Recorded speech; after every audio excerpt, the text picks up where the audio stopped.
Приветствую вас на канале Книги, Истории, Факты. В этом видео я хочу рассказать 20 тайн мира, которые пока не разгаданы. Из этого видео вы узнаете следующее. Египетская монета с изображением пришельца. Фальшивка или настоящая? Инопланетные слушания в парламенте Мексики.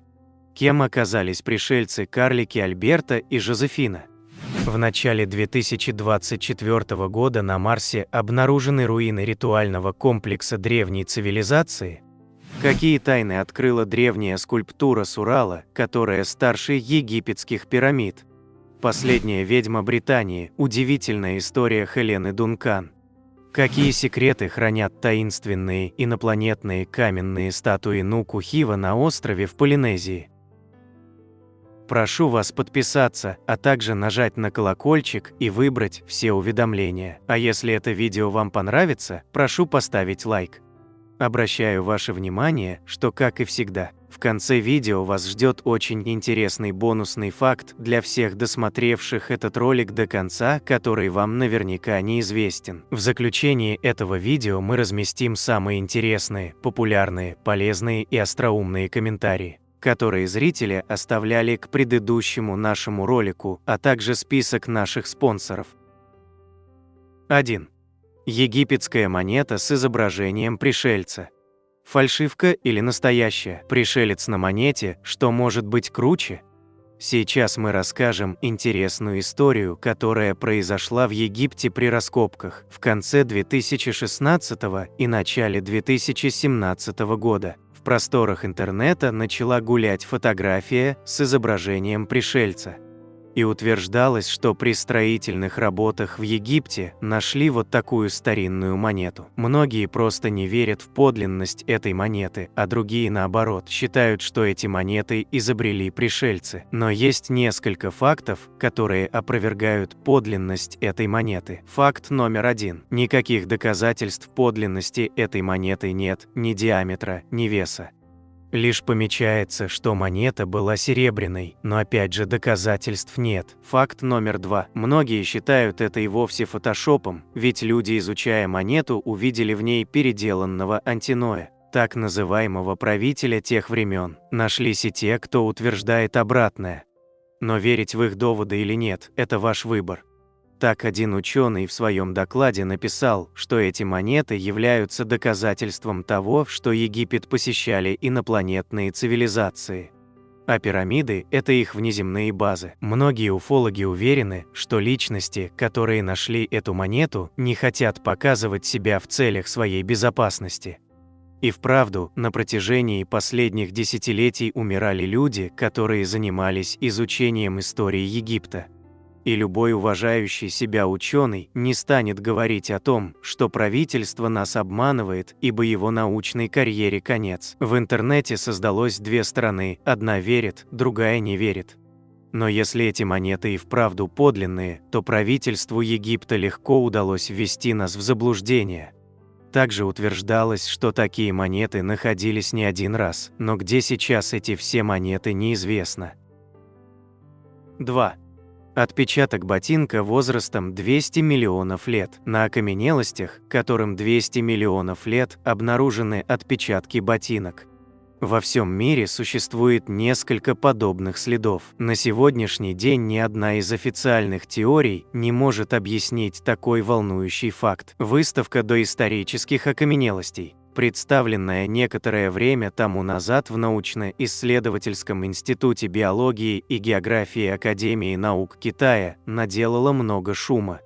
Выставленная коллекция принадлежит профессору на пенсии из города Урумчи китайской провинции Синьцзян.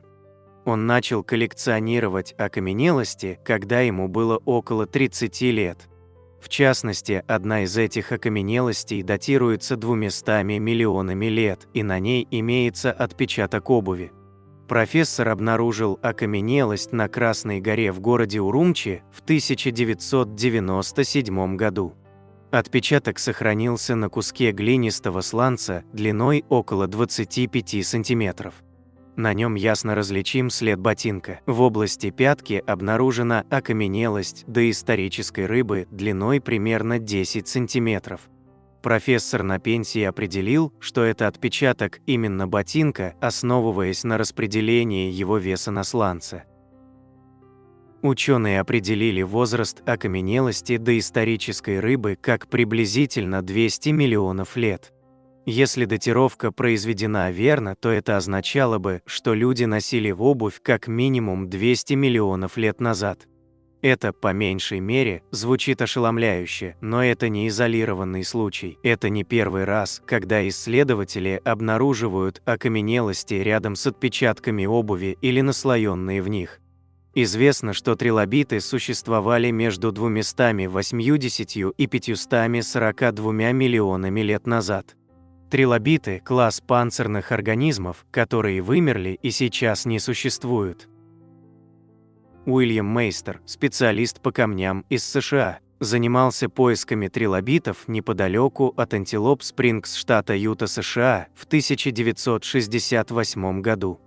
Расколов плиту на две части, он обнаружил нечто любопытное продолговатой формы, принятое им за отпечаток сандалии человека. Это было тем более удивительно ввиду того, что породы в том месте идентифицируют как относящиеся к среднему кембрийскому периоду, то есть имеющие возраст 500 миллионов лет. Отпечаток предполагаемой сандалии имеет размеры 26 на 8 см и виден с обеих сторон окаменелости, в углублении и в выпуклости. Образец включает также то, что Мейстер принял за очертания пятки, а также несколько небольших трилобитов. Известный химик из Университета Юты, США, доктор Мелвин Кук, подтвердил подлинность отпечатка сандалии. Этот отпечаток явно не может быть результатом травления, поскольку до того, как Мейстер его обнаружил, он был сверху покрыт слоями породы. Это значит, что около 300 миллионов лет назад уже существовал человек? Это могло бы нанести серьезный удар по общепринятым сегодня теориям и представлениям о происхождении человечества.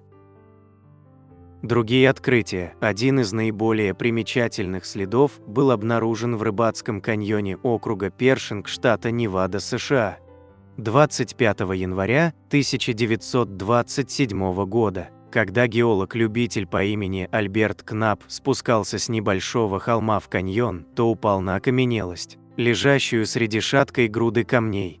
Он подобрал ее и забрал с собой. После тщательного изучения Кнап с удивлением обнаружил, что это был отпечаток, который получился в результате вдавливания породы, которая тогда находилась в пластическом состоянии задником обуви. Отпечаток великолепно сохранился. Ровные и округлые края задника, правая сторона выглядела более изношенной, чем левая, наводя на мысль о том, что это был правый ботинок. Более всего удивило Кнапа то, что камень, на котором остался след задника, оказался известняком триасового периода, возрастом 225 миллионов лет, который расположен поясом среди обследованных им холмов каньона. Обломок породы был позднее исследован квалифицированным геологом из фонда Рокфеллера, который подтвердил выводы Кнаппа. Наличие в промежутках окаменелости крошечных кристаллов сульфида ртути также свидетельствовало о чрезвычайной ее древности. Но настоящим сюрпризом в отношении возраста отпечатка было то, когда при микрофотосъемке было обнаружено, что кожа, из которой была сделана обувь, была застрочена двойным рядом швов, переплетение ниток на ней было хорошо различимым. Одна линия швов шла вдоль внешнего края задника, а вторая проходила строго параллельно первой с интервалом несколько миллиметров. Особенно исследователей ставил в тупик тот факт, что двойной шов был выполнен с гораздо меньшей нитью, и она была сделана более совершенно, чем используемые в 1927 году, когда был обнаружен окаменелый отпечаток. Как это возможно? До сих пор никому не известно. 3. Тарелка Лаладофа – еще один артефакт, указывающий на внеземное происхождение непальских племен. Этот артефакт обнаружен в Непале в середине прошлого века. Рисунок, в точности изображающий спираль нашей галактики, заметили на каменном диске. Предмет из-за схожести форм и фамилии первооткрывателя прозвали тарелкой Лаладоффа. Кроме стилизованного изображения части Вселенной на диске было еще несколько интригующих изображений. Тарелку купил на индийском блошином рынке профессор Сергей Лаладов. Удивительно, но вещь оказалась не новоделом, а самым настоящим археологическим памятником с тысячелетней историей. Артефакт показали Робину Эвансу, знаменитому путешественнику и исследователю индийских земель. В то время Эванс много путешествовал по региону. Встречался с самыми разными племенами, коллекционировал необычные предметы. В последних, к слову, недостатка не было. Незадолго до того, как к нему в руки попал загадочный диск, исследователь вернулся из очередной экспедиции. Позже о ней напишет один из его помощников. Так вот, именно в это время Эванс общался с одним из самых загадочных тибетских племен.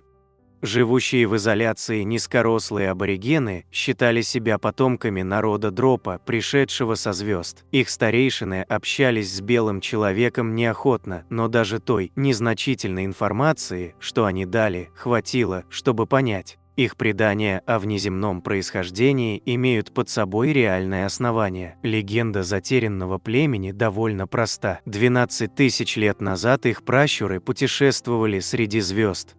Какова была цель и конечная точка из памяти народа стерлась, но то, что они оказались на Земле, совершенно случайно. Потомки запомнили крепко. На протяжении тысячелетий случайные поселенцы пытались адаптироваться к земным условиям. Однако это было довольно сложно. Помогли лишь глубокие познания в генной инженерии и связь с несколькими непальскими племенами. Так или иначе, но пришельцы ассимилировались. Впрочем, создать развитое общество у них не получилось. Несмотря на все технические достижения, решающую роль играло количество. А их было всего несколько десятков, так что спустя много столетий их потомки уже были практически неотличимы от землян. Разве что их выдавал очень маленький рост. Все знания, которыми обладали межзвездные путешественники, также исчезли. Только часть из них трансформировалась в особый культ.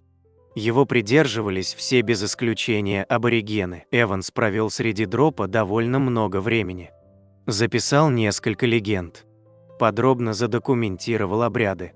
Ему удалось краем глаза увидеть главную реликвию племени – диск с изображением космического корабля. По возвращению Эванса находит помощник Лаладоффа. Ему показывают загадочный артефакт. У исследователя нет сомнений.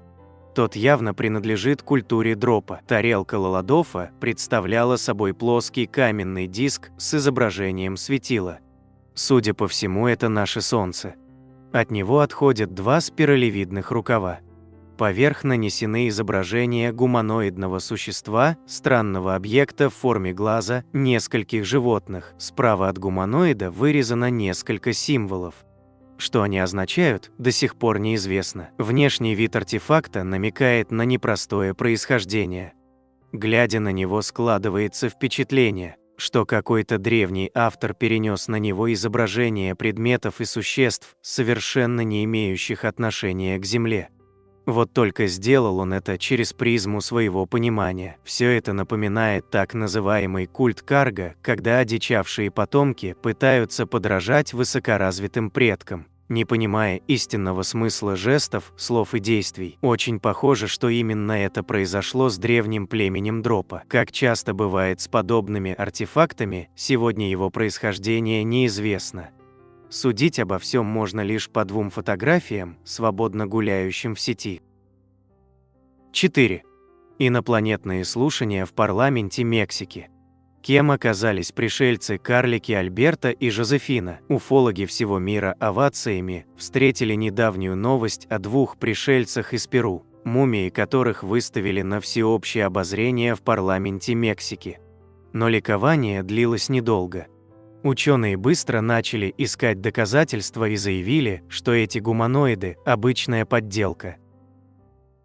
Журналист и уфолог Хайме Маусон 12 сентября показал Палате депутатов парламента Мексики две мумии из перуанского города Наска, которые, по его словам, могут принадлежать инопланетянам. Всего археологи обнаружили примерно 14 тел. Перед этим, по словам уфолога, сотрудники Национального автономного университета Мексики провели радиоуглеродный анализ и выяснили, что двум инопланетным гостям около 1000 лет. А молекулярный анализ якобы показал, что они внеземного происхождения. На конференции Маусен заверил, что ДНК найденных существ на 30% отличается от генетического материала человека.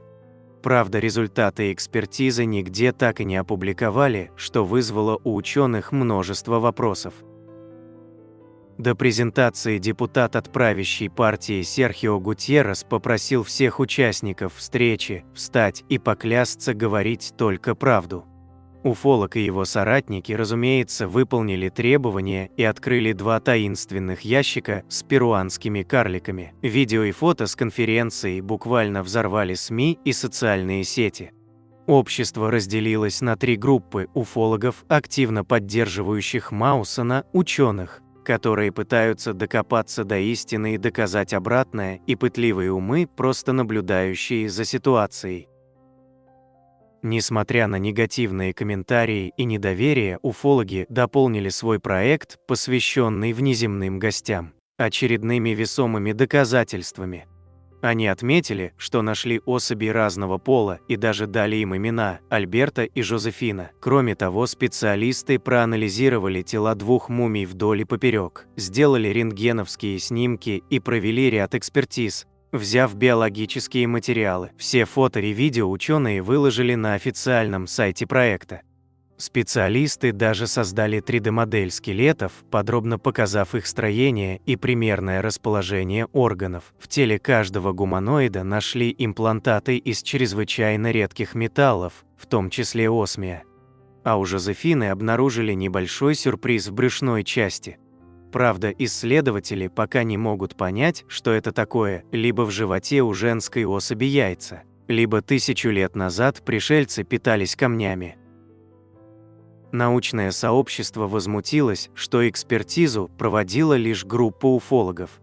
Астрофизик и научный консультант Хульета Фиерра отметила в интервью изданию Wires, что мексиканские исследователи не пригласили экспертов, которые занимаются генетической антропологией. Новость не могла пройти мимо Всемирного комитета по изучению мумий, одной из важнейших организаций по анализу таких артефактов. По словам специалистов, это великое археологическое открытие 21 века известно в Перу как трехпалые мумии Наска. Исследования гуманоидов долгие годы относили к псевдонаучным кругам, а большинство анализов и экспертиз брали на себя как раз уфологи. В результате научное сообщество как ставило под сомнение достоверность перуанских карликов, так и продолжает это делать. Сотрудники комитета уверены, что исследователи НЛО вносили изменения и модификации, чтобы придать находкам голливудский и инопланетный вид. Всемирный комитет обозвал открытие Маусена обычным мошенничеством, подчеркнув, что это безответственная организованная кампания по дезинформации. Трехпалые мумии Наска давно будоражат умы зарубежных уфологов. Настоящие ученые, в свою очередь, хотят докопаться до истины и понять, действительно внеземная жизнь возможна. Или это все же выдумка? Дискуссии вокруг инопланетных гостей могут продолжаться не 1 год. Вопросов всегда больше, чем ответов. Мы будем следить за этой тайной. 5. Инопланетяне или плод воображения художника. Загадочные фигурки в музее эквадорского города Кито. В археологической коллекции Национального музея в эквадорском городе Кито есть несколько древних статуэток, получивших название «астронавты». Дело в том, что овалом и чертами лица скульптуры разительно отличаются от известных на Земле человеческих рас. Астронавты из музея, кроме необычных для землян черт лица, обращают на себя внимание форма и размеры черепа. Это больше похоже на шлем, которым в настоящее время пользуются водолазы. и не имеет ничего общего с традиционными головными уборами народов, населявших Эквадор в давние времена. Но как древний скульптор мог изобразить нечто подобное, если он никогда не видел человека в шлеме? Создал артефакт, над которым ломают головы современные ученые исключительно благодаря своему воображению. Верится с трудом. Еще одной особенностью этих фигурок, кроме защитного шлема, является ясно видимое отверстие у мочки уха. Возможно, после встречи с такими пришельцами у инков и майя появился обычай прокалывать мочки ушей. Это была отличительная особенность культуры этих народов. Инопланетяне или фантазия скульптора? На этот вопрос, как и на множество аналогичных, связанных с другими странными объектами или артефактами, ответа нет. Как и возможности его получить, посещали Землю представители других солнечных систем или галактик, или существовала в давние времена на Земле высокоразвитая цивилизация, которая погибла по каким-то причинам, можно только предполагать. Возможно, древний скульптор, создавший статуэтки, дал волю своему воображению.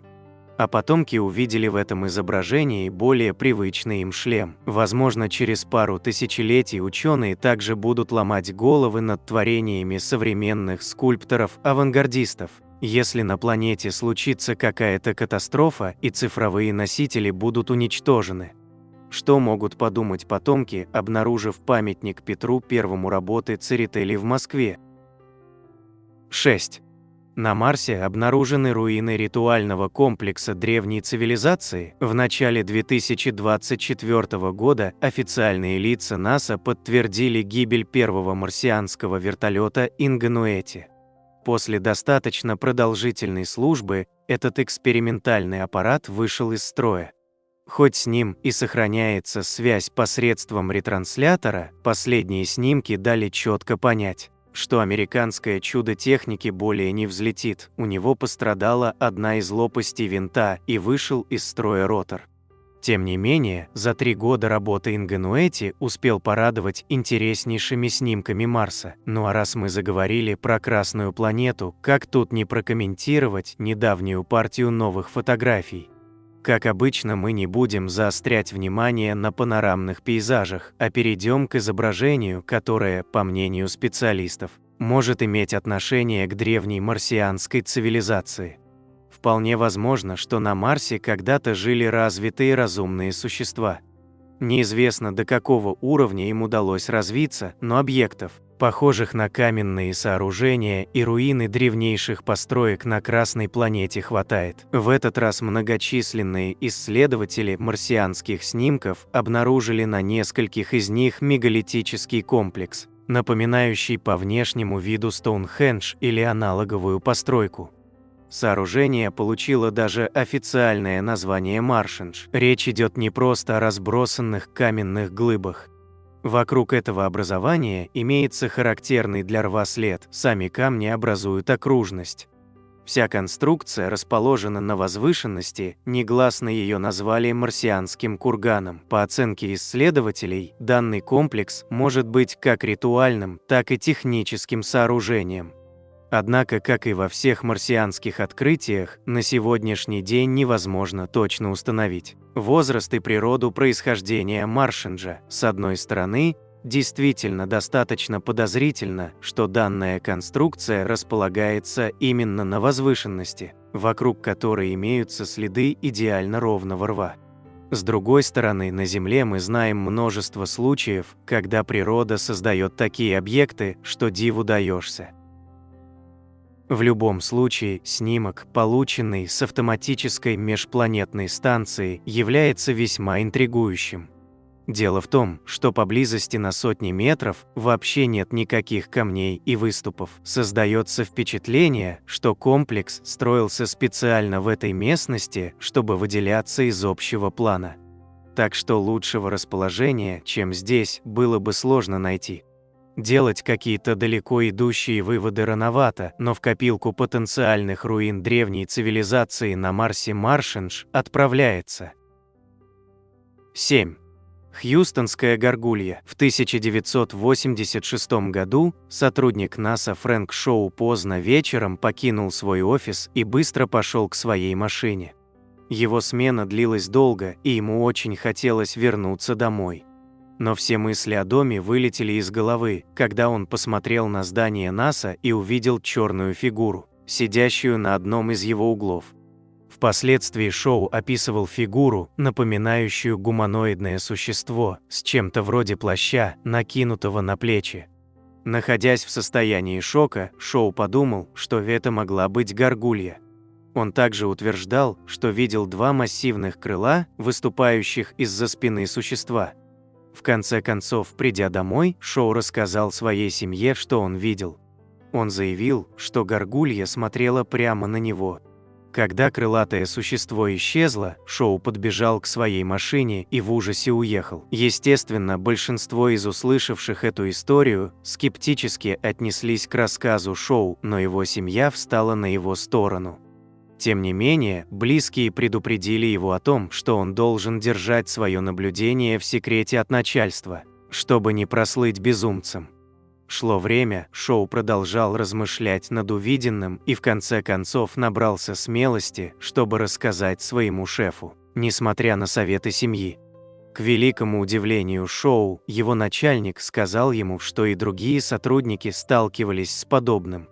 А после того, как в том же месте, где была обнаружена горгулья, были найдены изуродованные трупы двух немецких овчарок НАСА, на это существо было открыто досье. За прошедшие годы больше ни об одном случае появления горгульи не сообщалось. Что именно видели Фрэнк Шоу и его коллеги на здании НАСА? Это остается загадкой. 8. Следы древней цивилизации.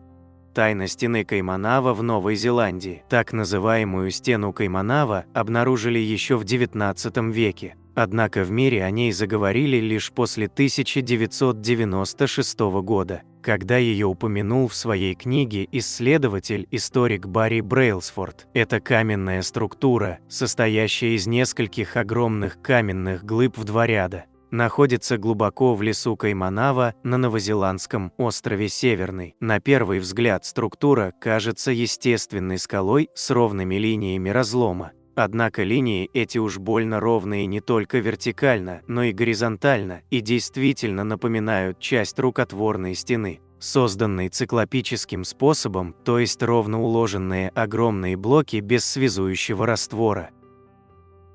Поверх камней разрослось толстое дерево с мощными корнями, поэтому можно однозначно сказать лишь одно – этой структуре не менее 100 лет.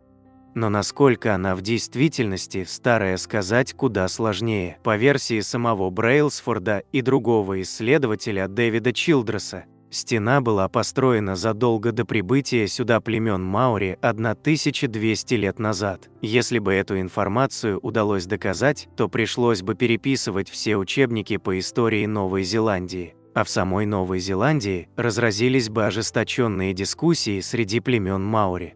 Поэтому местные эту стену старательно замалчивают, как могут. Барри Брейлсфорд – житель Новой Зеландии, поэтому о стене знает не понаслышке, а лично изучал ее. Он также работает преподавателем истории в Крайстчерче, то есть не какой-то диванный эксперт. Чилдрес также опытный исследователь, много лет изучающий погибшие древние цивилизации по всему миру. И по мнению обоих, стиль стены Кайманава в точности похож на стиль мегалитических сооружений, найденных на островах Тихого океана и в Южной Америке. Каменные глыбы состоят из игнимбрита, обломочной вулканической горной породы. Однако, по словам исследователей, они обнаружили на краях камней следы искусственной обработки. Таким образом, какая-то развитая цивилизация около 2000 лет назад соорудила тут эту стену, а точнее что-то более крупное, отчего потом остался лишь этот отдельный кусок стены.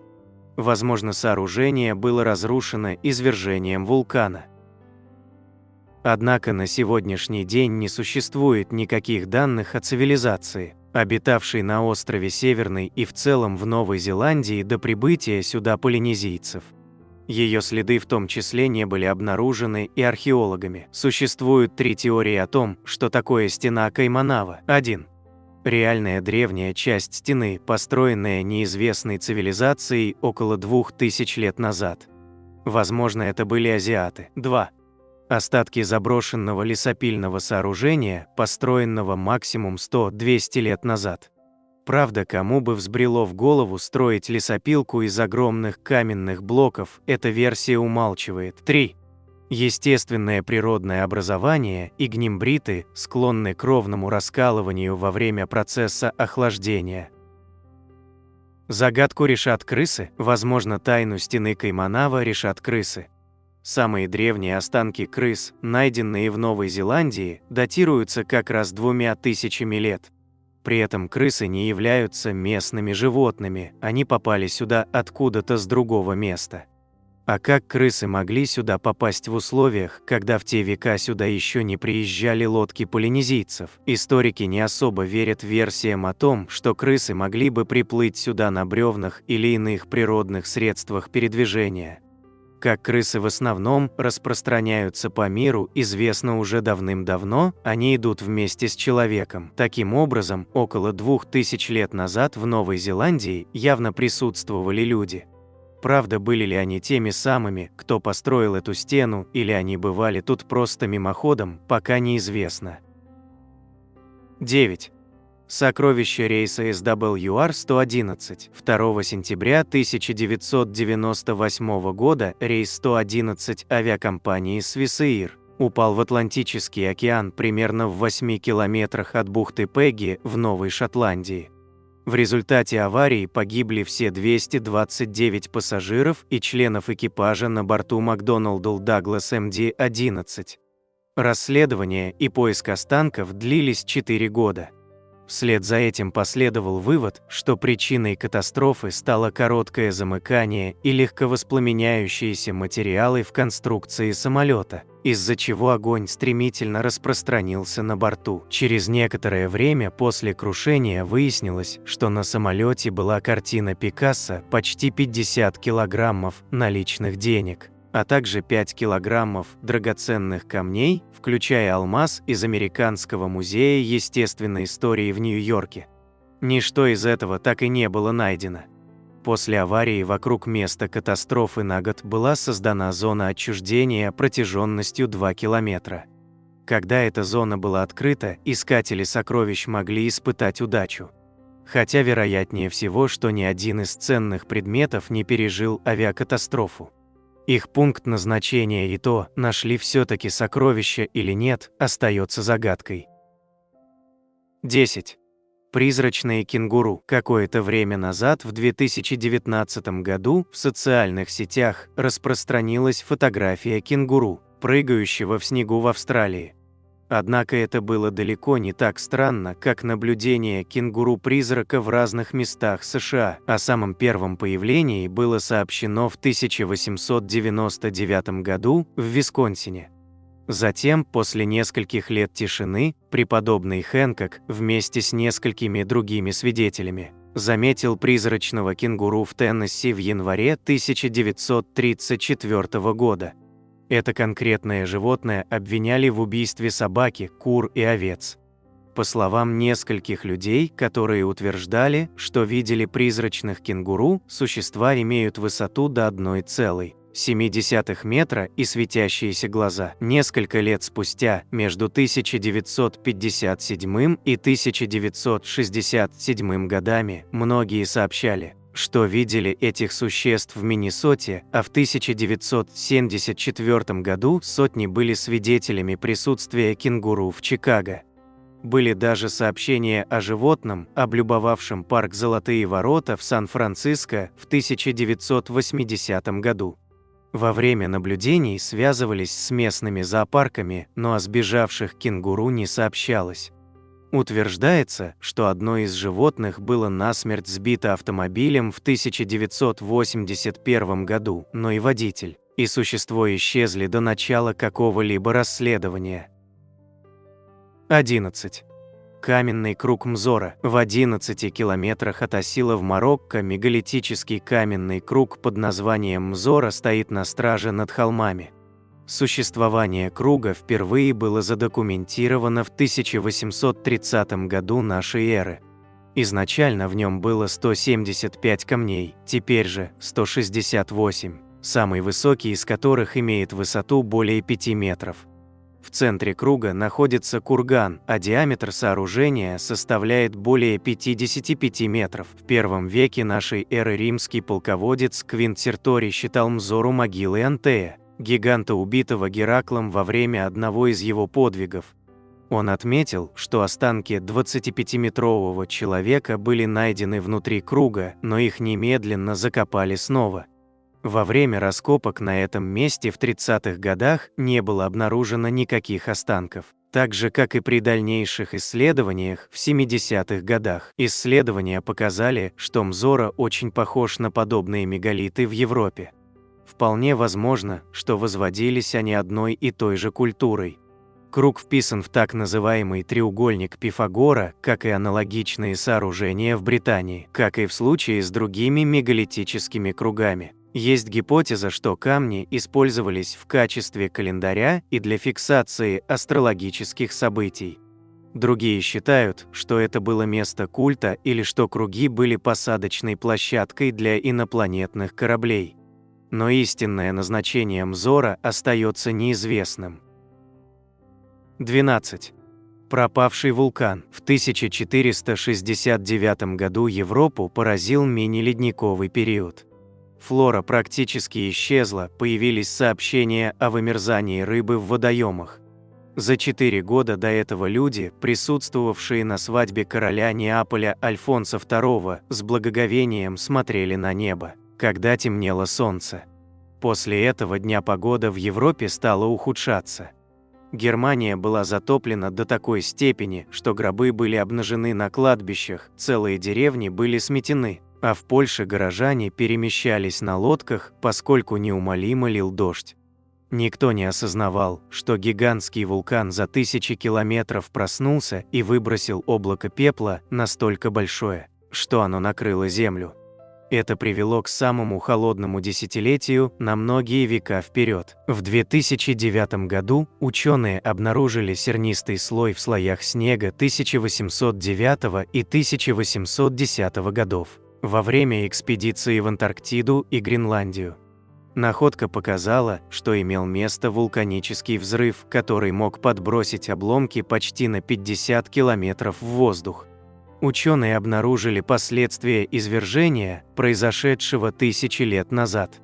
Единственная проблема заключалась в том, что они не могли найти сам вулкан. В 2012 году дальнейшие исследования показали, что климатическая катастрофа XV века была вызвана не одним извержением вулкана, а 2. Тем не менее, вулкан так и остается ненайденным. Некоторые предположили, что извержения были настолько сильными, что могли разорвать вулкан. Но пока не найдено доказательств, это остается лишь теорией. 13. Охота на золотую сову. В начале 90-х годов автор Макс Валентин спрятал бронзовую скульптуру летящей совы на материковой части Франции. Валентин был единственным, кто знал местонахождение статуэтки. Затем он опубликовал книгу под названием «В поисках золотой совы», в которой кладоискателям предлагается поохотиться за ней. Книга содержит загадки, которые нужно разгадать, чтобы найти маленькую сову. А призом должна стать не только бронзовая скульптура, но и аналогичная статуэтка, только выполненная из золота и серебра, стоимостью в 1 миллион франков. В книгу также включено несколько правил, в том числе запрещение победителю охоты за сокровищами, рассказывать публике или средствам массовой информации о местонахождении совы или о решениях загадок в книге. Макс Валентин уже скончался, и его издательская компания обанкротилась, но местонахождение маленькой бронзовой совы остается загадкой. Создатель драгоценной статуэтки Мишель Беккер вернул себе право собственности на нее по решению суда в 2009 году. но попытался продать ее с аукциона в 2014 году. К счастью, статус совы был защищен, и ее пришлось снять с аукциона. Беккер все еще владеет статуэткой. Макс Валентин, как говорят, подготовил книгу решений, прежде чем умер, но его сын твердо придерживается изначального издания. Выполняя желание своего отца, чтобы бронзовая сова была найдена кем-то, кто сможет разгадать загадки. 14. Какие тайны открыла древняя скульптура с Урала, которая старше египетских пирамид? Шигирский идол. Шигирский идол – это самая древняя деревянная скульптура в мире. Но сколько ей лет на самом деле? До недавнего времени эксперты считали, что знают. Но последние исследования проливают свет на этот вопрос. Ответ на него более чем неожиданный. Уральский идол почти в 3 раза старше Стоунхенджа и пирамид Гизы. Какие еще тайны раскрыли ученые об этом необычном артефакте, далее в обзоре. Что представляет собой шигирский идол? Идол длиной около 3 метров представляет собой довольно неуклюжее на первый взгляд расположение элементов. Сделан он из цельного куска свежеспиленной лиственницы. Некоторые ученые предположили поначалу, что это тотемный столб. Эксперты же с этим не согласны, они настаивают на том, что нижняя часть шигирского идола не была врытой в землю, чтобы поддерживать его.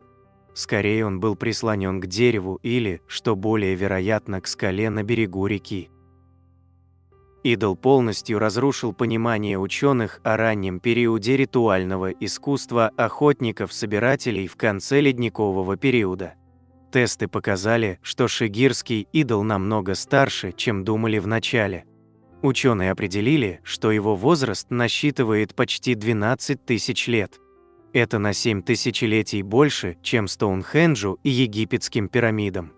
В этой скульптуре неожиданно раскрывается вся глубина художественного таланта. Восьмигранный идол украшают геометрические узоры. По словам археолога Томаса Тербергера, голова проецирует авторитет, возможно, недоброжелательный авторитет. Ученый изучал идола в течение многих лет. По словам других специалистов, идол не был вкопан в землю, как другие тотемные столбы. Он стоял на относительно жестком основании. Возможно, на каменном постаменте, потому что нижняя часть столба была слегка сплющена. Идол мог быть привязан ремнями, чтобы закрепить его на месте. На идоле не было найдено никаких повреждений, никаких следов противодействия. Если бы использовались опорные балки или вилы, то остались бы четкие следы, но их исследователи не обнаружили. Ученые предполагали, что идол ставили на плот и он плавал по озеру. Никаких подтверждений этому нет. Анализ нижней части столба показывает, что вероятнее всего он стоял на каком-то каменном основании под открытым небом и никаких опор у него не было. Эксперты предполагают 2 варианта. Его можно прислонить либо к камню, либо к дереву. Достаточно просто удалить несколько веток, скажем, с сосны или ели, чтобы получилась подходящая опора для идола. После его, скорее всего, крепили кожаными ремнями, которые не оставляли бы каких-либо значительных следов. Идол стоял у самой воды, в довольно уединенном месте. Дендролог Карл В. Хойснер говорит, что шигирский идол стоял вот так на берегу озера Шигир около 20 лет. Потом посередине появилась большая трещина, за которой последовала серия трещин поменьше.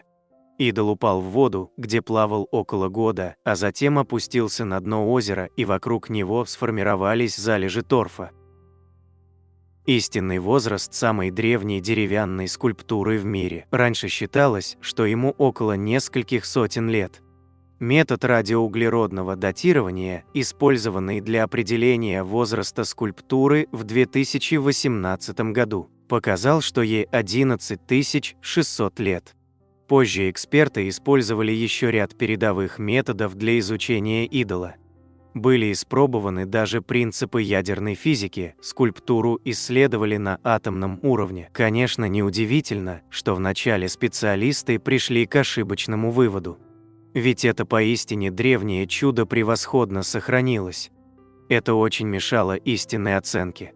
Воск и древесные пигменты оказали существенное влияние на результаты ранних исследований. Идол казался намного моложе, чем был на самом деле.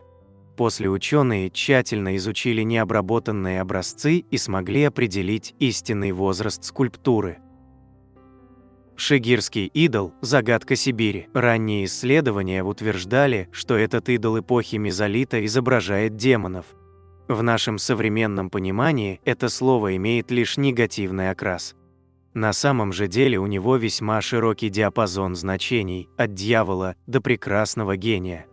Возраст скульптуры настолько солиден, что сложно даже предполагать его истинное значение. Сложный стиль исполнения противоречил всем представлениям о культуре того времени.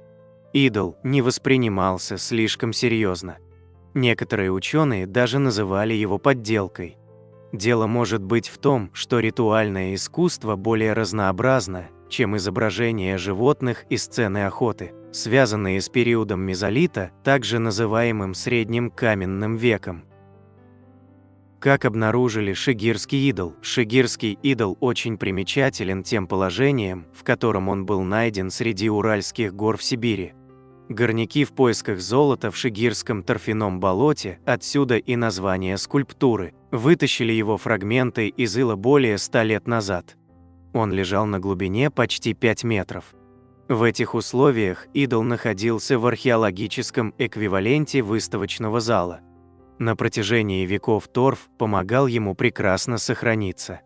Местный энтузиаст Дмитрий Лобанов восстановил идола. Чуть позже другие эксперты придали ему более точную и законченную форму. На ком или на чем основана эта скульптура? Как утверждают ученые, высокие скулы и прямой нос шигирского идола могут отражать то, как выглядели его создатели. Соавтор исследования Светлана Савченко отмечает сходство между шигирским идолом и Гёбекли-Тепе, самым древним местом поклонения на планете. Однако в конечном итоге значение этой загадочной скульптуры все еще неизвестно. Секрет идола. Раскрытие секретов идола – следующий шаг, и он самый трудный. Является ли это скульптурой, олицетворяющей смены времен древних народов? Они поклонялись ему? Или это может быть что-то совсем другое? В настоящее время идол находится в Свердловском областном краеведческом музее в Екатеринбурге. Можно пойти, посмотреть и составить собственное мнение. Загадочный шигирский идол с его выразительным лицом, U-образным ртом и таинственными зигзагообразными линиями считается одним из старейших образцов монументального искусства в мире. Огромная древняя деревянная статуя с 8 лицами так и осталась загадкой. Ученые выдвигают множество версий. Они считают, что это могли быть какие-то духи, а не божества, потому что божества появились позже. Кроме того, нельзя недооценивать людей, которые его создали. У них были все необходимые инструменты и навыки, а также довольно сложный взгляд на мир, который в их понимании был населен духами. Одухотворялись не только животные или деревья, но даже камни. Возможно, это было нечто близкое к анимизму. В любом случае, шигирский идол представляет собой образы, в которых прослеживается единство и разнообразие мира, окружавшего его создателей. Для них он явно не разделялся на добрых и злых духов. Научный мир и сейчас чрезвычайно далек от разгадки древнего кода, оставленного создателями шигирского идола. Ничего похожего на него в мире нет, никаких письменных данных не осталось. Предположение, что это может быть что-то вроде тотемного столба, это только теория. Это могло также быть скрытое священное место, но нет достаточных фактов, подтверждающих любую из этих версий. 15. Для каких целей создали карнакские камни? Карнакские камни, расположенные во французском регионе Британь, являются крупнейшим в мире скоплением мегалитических сооружений. В этот комплекс входят аллеи менгиров, дольмены и курганы, коих в общей сумме более 3000 штук. По исследованиям археологов удалось определить начало строительства примерно в 3300 году до нашей эры, Хотя по современным оценкам эта планка сдвинулась примерно к 4500 году до нашей эры. Назначение мест захоронений и дольменов не вызывает никаких споров в научном сообществе. Но для чего служили длинные каменные ряды, круги и аллеи менгиров, так и остается загадкой. Некоторые ученые предполагают, что это была либо обсерватория, либо своеобразный календарь, который подсказывал крестьянам, когда выращивать и собирать урожай. Также это могли быть религиозные строения, по которым шаманы предсказывали солнечные и лунные затмения. 16. Почему была построена Иерихонская башня? Башня Иерихона является одним из самых молодых в плане открытия памятников неолита, которые обнаружили лишь в 1930-х годах. Первоначально ее возраст оценивался 1400 годом до нашей эры, но позже дата была сдвинута к 8000 году до нашей эры. Так что башня Иерихона является одним из первых памятников каменного века, причем весьма масштабным для своего времени. Башня имеет коническую форму диаметром около 9 метров у основания и около 7 метров у вершины. По современным оценкам, на ее возведение ушло 11 тысяч рабочих дней. Неясно, для каких целей служила эта башня. Есть теория, что при строительстве Иерихонской башни учитывались астрономические и социальные цели.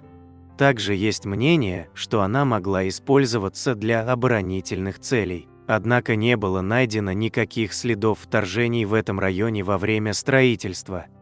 Кроме того, она могла служить в ритуальных целях, но около нее не было обнаружено захоронений. 17. Последняя ведьма Британии. Удивительная история Хелены Дункан. Хелена Дункан – знаменитая женщина-медиум, последняя осужденная по акту о ведьмовстве 1735 года. Хелена была приговорена к 9 месяцам заключения в тюрьме Холлоуэй, а произошло это в 1944 году. Кем она была? Могла ли в самом деле слышать голоса мертвых? Была ли она талантливой мошенницей или женщиной с психическими проблемами, до сих пор большой вопрос. С самого детства Хелена Дункан, родившаяся в 1897 году, рассказывала, что к ней являются призраки, что она слышала их голоса. Она пугала свою маму и одноклассниц, внезапно разражаясь пророчествами. В 18 лет она вышла замуж за Генри Дункана.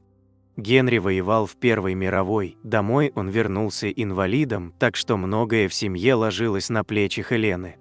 Генри всегда поддерживал супругу, его не отпугивали ее мистические способности. Несмотря на инвалидность Генри, Хелена родила 6 детей. Мужу и жене нужно было думать, чем их кормить, и тогда Хелена стала проводить спиритические сеансы. В этом ей помогала ее, так сказать, духовный проводник Пегги, маленькая девочка, которая якобы передавала через Хелену вести из мира мертвых. Время было очень располагающее к спиритическим сеансам. После 2 ужасающих войн почти у каждого был погибший родственник, друг или супруг. Многим хотелось попрощаться с близкими, поговорить с любимыми. Благодатная почва для медиумов и шарлатанов. Впрочем, реклама Дункан работала на опережение. По слухам, на ее сеансах можно было не только поговорить с мертвыми, но и дотронуться до них. Сама Хелена как будто выделяла через рот и нос особую субстанцию, известную как эктоплазма, которая формировалась в физических созданий. В 1920-30-х популярность Хелены Дункан росла как грибы после дождя. Винсент Вудсток, большой фанат Хелены, рассказывал о своем опыте на суде. Он утверждал, что ему удалось пообщаться со своей погибшей женой на 19 сеансах. «Моя жена пришла и позвала свою дальнюю родственницу. Когда она пришла, моя жена сняла кольцо с моего пальца и надела на палец своей родственницы. Она соединила наши руки и поцеловала их, а потом сказала: «Таково мое желание, во благо нашей дочери».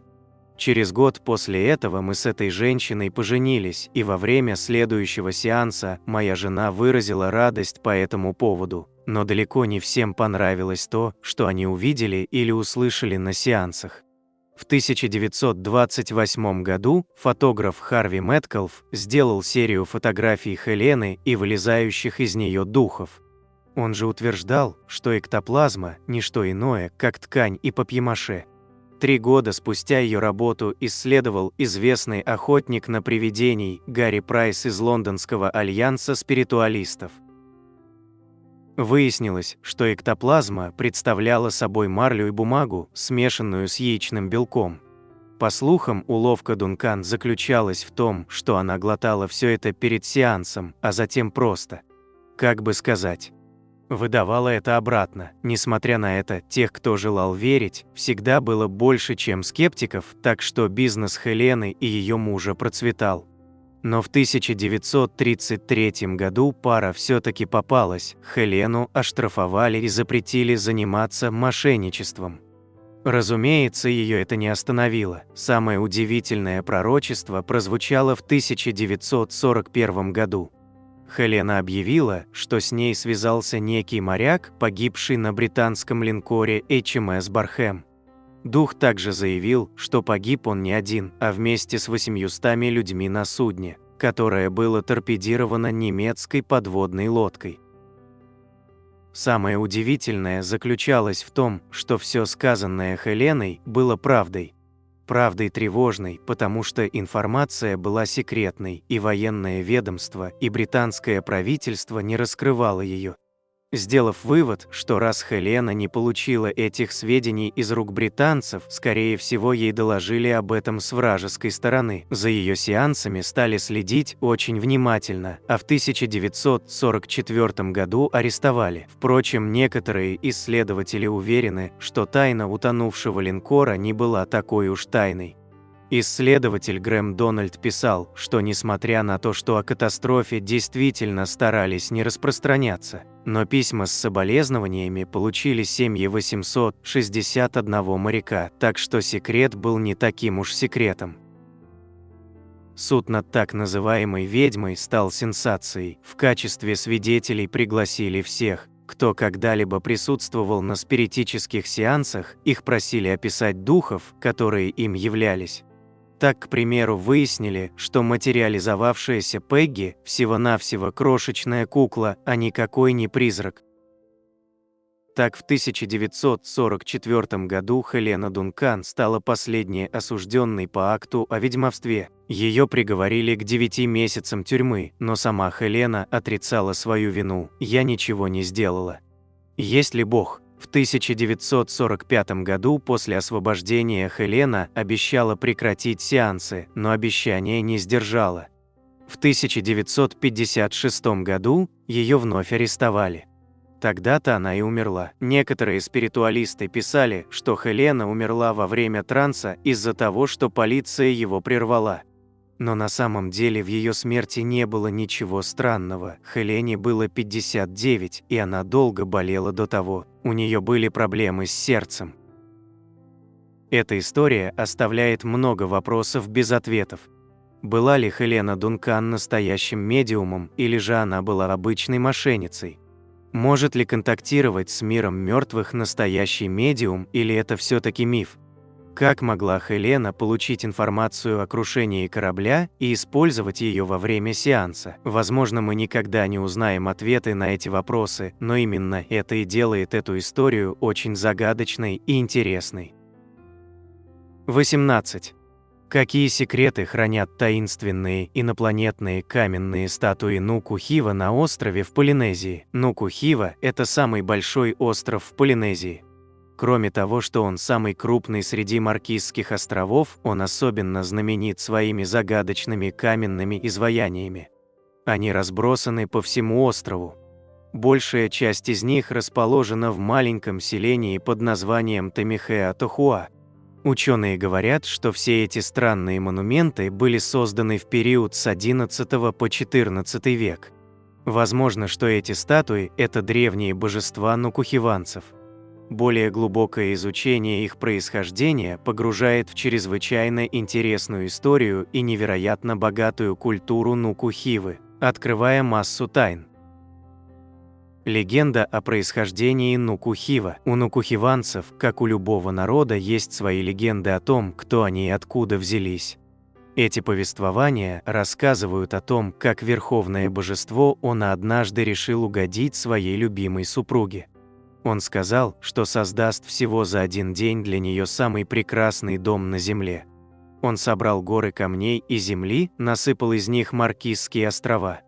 Каждый остров – это какая-то часть этого дома. Нукухива, например, является крышей. Уахука, один из островов рядом с Нукухивой, представляет собой остатки материалов, оставшихся после завершения величественного творения бога Она. Историки утверждают, что первые люди на острове появились 2 тысячелетия назад. Прибыли они сюда из Западной Полинезии, в частности с острова Самоа. В древние времена Нукухива делился на 2 отдельные провинции – Тели и Тайпи. Сначала здесь проживало почти 100 тысяч человек. На таком ограниченном пространстве это затрудняло и добычу пропитания, и построение жилья. Основными продуктами питания были рыба и фрукты. Многие уверены, что из-за нехватки еды на островах процветал каннибализм, но историки не нашли этому подтверждения. В течение многих веков Нукухива существовал и процветал. В 1595 году сюда прибыл испанский исследователь Альваро де Минданья де Нейра. Через 2 века остров посетил знаменитый Джеймс Кук. После этого Нукухива стал знаменит в Европе. Начала развиваться коммерция, судоходство и китобойный промысел. После прибытия европейцев на островах начали бушевать эпидемии различных болезней, особенно брюшной тиф. Из-за этого население сократилось за короткий срок почти на 90%. В конце XIX века французское правительство озаботилось сохранением коренного населения. Благодаря медицинскому обслуживанию, соответствующим прививкам, полное вымирание нукухиванцев смогли остановить. В середине XX века Франция объявила Полинезию своей заморской колонией. Это позволило полинезийцам избирать своих представителей как в Национальное собрание Франции, так и в Сенат Франции. Конечно, никаких особых изменений во французское правительство это не внесло. Нукухиванцы стремятся к независимости, но при этом не желают терять связь с Францией. По сравнению с былыми временами население очень сильно сократилось. В 2017 году население Нукухива составляло примерно 3210 человек. Прирост с 2007 года составил около 1000 человек. Современный полинезийский рай Нукухива может похвастаться весьма пышным ландшафтом. На острове невероятно роскошная растительность, золотые песчаные берега, уютные заливы и прекрасные долины. Каждая из сторон острова обладает своей уникальной топографией. На севере глубокие бухты, а на востоке располагаются большинство селений и пристани для лодок. В центре Нукухивы находится плато, служащее местным пастбищами для выпаса скота. Главным источником пресной воды служит водопад Вайпа. Это самый большой водопад в Полинезии.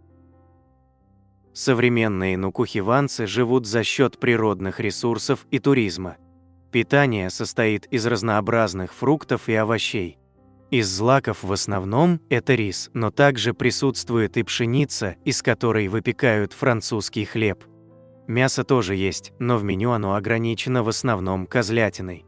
Гораздо больше потребляется рыбы. На всей территории острова присутствуют древние каменные изваяния весьма странного вида. В давние времена здесь, как и во многих местах земного шара, поклонялись многочисленным языческим божествам. Сейчас нукухиванцы в основной своей массе являются христианами. Понятно, что христианство принесли на остров европейские миссионеры. На Нукухива очень много храмов. Самым большим из них и знаменитым является собор Богоматери Маркизских островов. Церковь расположена рядом со столицей острова Тайохая. Таинственные статуи Нуку-Хива, божества или пришельцы из иных миров. Еще с начала XX века археологи принялись за тщательное изучение таинственных каменных изваяний Нуку-Хивы. Специалисты желали узнать побольше о древних корнях острова. В ходе исследований и раскопок они смогли понять, когда и откуда прибыли сюда первые люди. Это были западные полинезийцы, которые пришли сюда около 150 года до нашей эры. Также ученые открыли, что основным занятием древних нукухиванцев было изготовление гончарных изделий и обработка камня. Древние статуи Нуку-Хивы находятся в удивительно отличном состоянии, учитывая, что они, вероятно, были созданы примерно в XI веке.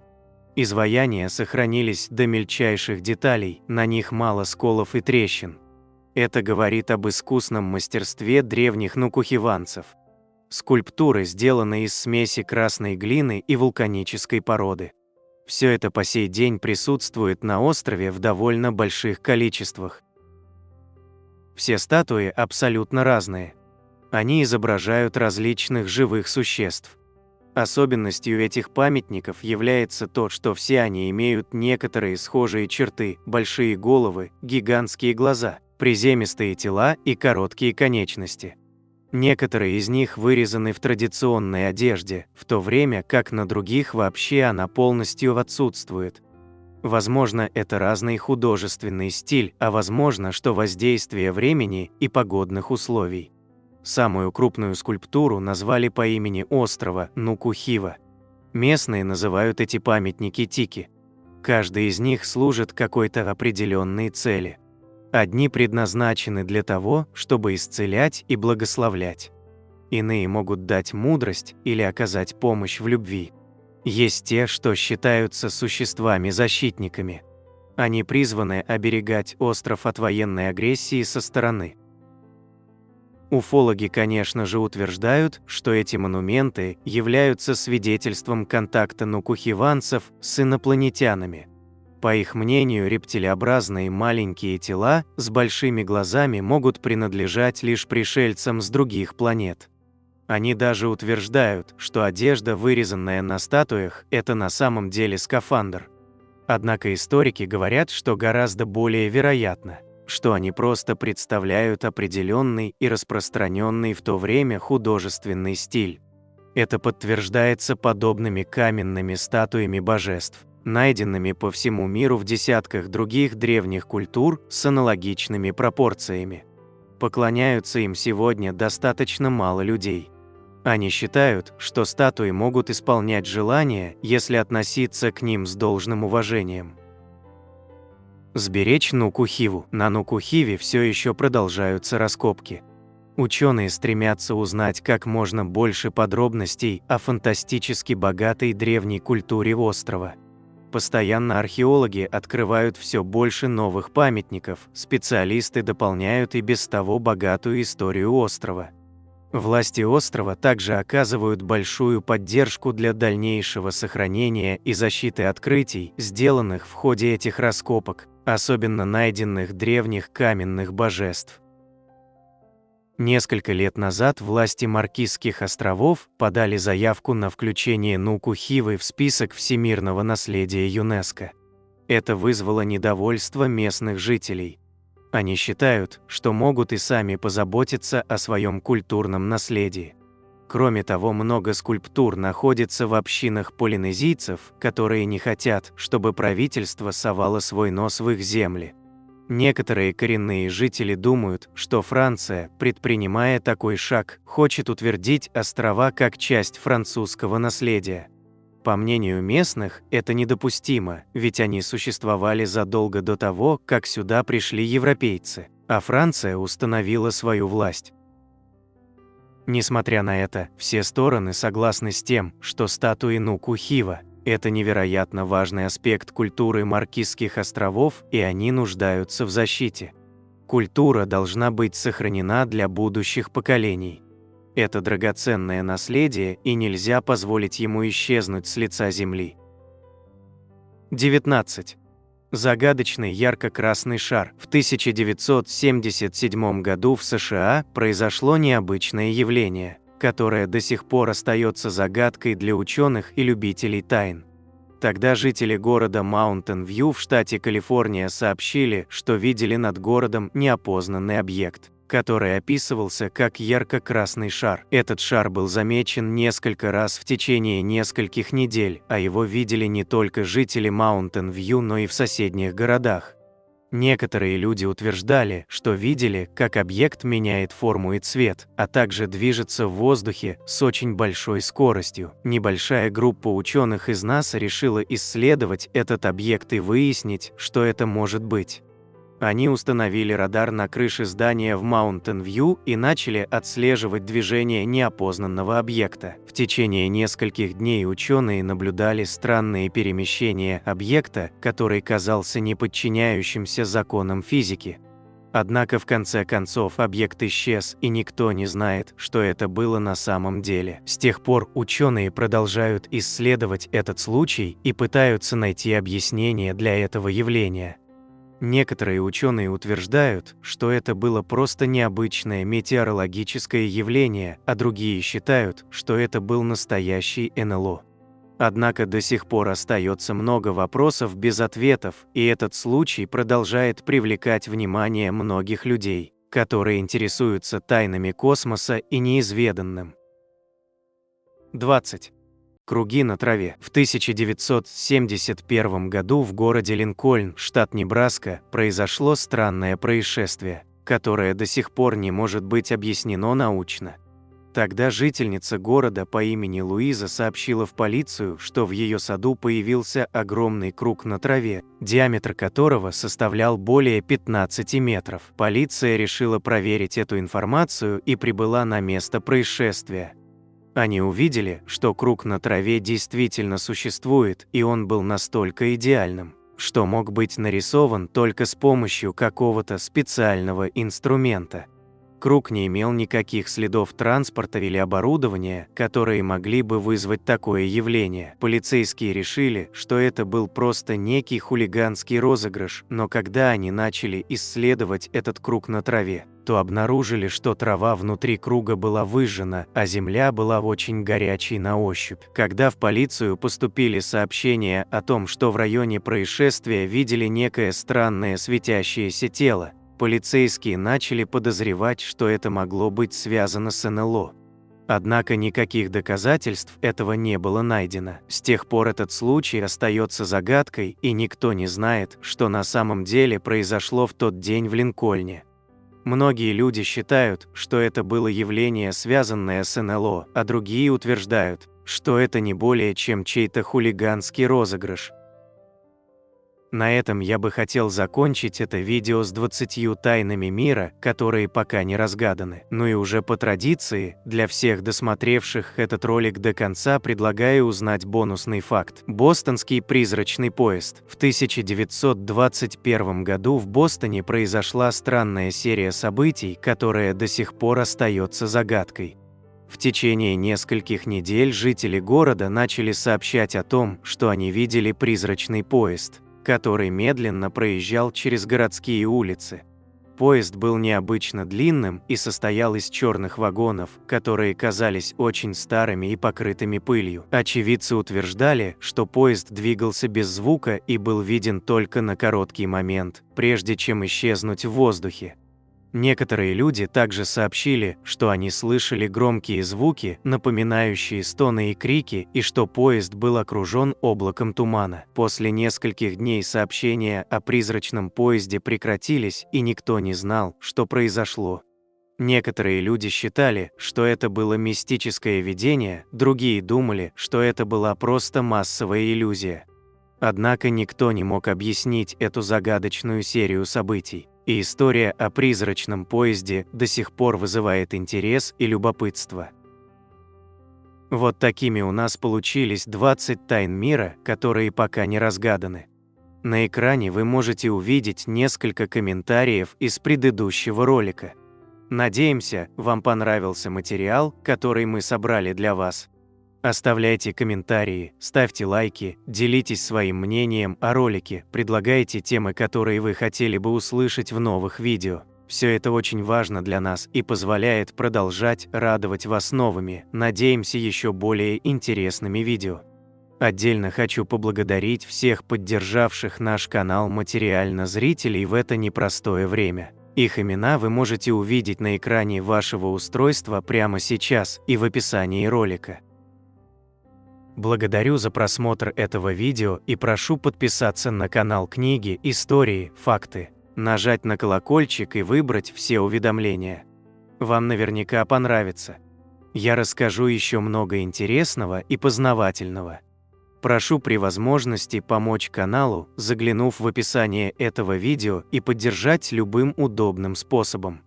Ваши комментарии и то, что вы делитесь нашими видео в самых разных социальных сетях и мессенджерах, помогают развитию нашего канала и позволяют понять, что прилагаемые нами усилия не напрасны.